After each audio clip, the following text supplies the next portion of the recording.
Horlicks খাইও না, হরলিক্সে চিনি, হরলিক্স খাবা না। অনেক অভিভাবক মনে করে হরলিক্সে ব্রেন বাড়বে, ব্রেন ধ্বংস হয়। এটা নিয়ে পরে বলবো, খালি এইটুকু বললাম, হরলিক্সে 10 গ্রামে 7 গ্রাম চিনি, ফালতু জিনিস, সত্যি কথা, ফালতু। আচ্ছা, যে জিনিসটা বলতেছিলাম, আচ্ছা এই ছোট্ট বাচ্চারা এবং অভিভাবক সবাই, এবার গরুর দুধ থেকে 1-2 দিন পরে কি দই পাওয়া যায় না? দই থেকে পাওয়া যায় মাখন, মাখন থেকে পরবর্তীতে পাওয়া যায় ঘি।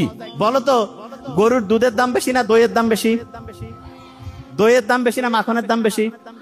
মাখনের দাম বেশি না ঘিয়ের দাম বেশি? আচ্ছা, এবার তুমি মনে করো ঘি ডাইরেক্ট দুনিয়াকে ঘি আসে নাকি দুধ থেকে দই, দই থেকে মাখন, তারপরে ঘি? ডাইরেক্ট ঘি নাকি দুধ থেকে তৈরি হয়? আচ্ছা, তুমি ভালো কাজ করছো, সাথে সাথে তুমি পুরস্কার পাইছো, তাইলে বলো তো দই পাবা না দুধ পাবা? গরুর দুধ পাইলা, একটু দেরিতে পাইছো, তাইলে কি গরুর দুধ থেকে কি পাবা? দই পাবা। আর একটু দেরিতে হইলে, সবচেয়ে দেরিতে ঘি। তাহলে সবাই ঘি খাইতে চাও না? এই কও না কেন? ব্রেইনের জন্য খুব উপকারী। ছোট্ট বাচ্চা যারা আছো, মা এবং অভিভাবকদেরকে বললো প্রত্যেকদিন একটু হইলেও ঘি খাওয়াবেন, ব্রেইন অ্যাক্টিভ হয়। ব্রেইনের তথ্যগুলো যে রাস্তা দিয়ে যায় না, আচ্ছা এই রাস্তা দিয়ে যাওয়ার জন্য আমরা অনেক সময় করি না একটা জিনিস, ওই যে যারা হুন্ডা চালাই, যাতে খুব ভালোভাবে হচ্ছে ইঞ্জিনটা চলে, এই জন্য মোবিল টোবিল দিয়ে একটু করি না? এইরকম ব্রেইনের রাস্তাটা হচ্ছে ওইরকম মোবিলের মতো কাজ করে হচ্ছে ঘি। প্রত্যেকদিন ঘি খাবো একটু করে, প্রত্যেকদিন। এই ছোট্ট বাচ্চারা, আল্লাহর কাজ করতেছো, আল্লাহ খুশি হয়েছে, কিন্তু তোমাকে দেরিতে দিচ্ছে, তাহলে কি দিবে বলো তো? দেখছেন কি ব্রিলিয়ান্ট, কি দিবে? তাহলে যত দেরিতে তত কি পাবো? ঘি পাবো। কি পাবো?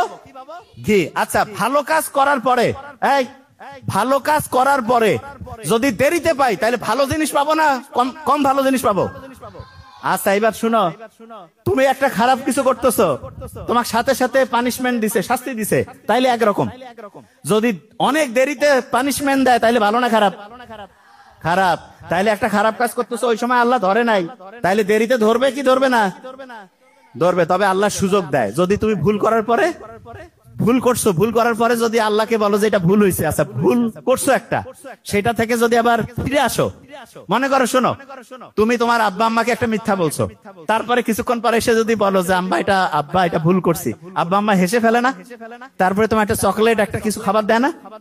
এইরকম আল্লাহর কাছে কোনো কিছু ভুল করছো, দূরে ওইখান থেকে এসে বলো আল্লাহ ভুল হয়েছে, আল্লাহ তোমাকে তো এরকম ডাইরেক্ট চকলেট দিবে না, কিন্তু আল্লাহ একটা সিস্টেম করছে, তুমি যে ভুলটা করছো সেই ভুলটাকে আল্লাহ শুদ্ধতে পরিণত করবে, যেটা অন্যায়ের জন্য যে পাপ শাস্তি, সেটা সোয়াবে পরিণত করবে।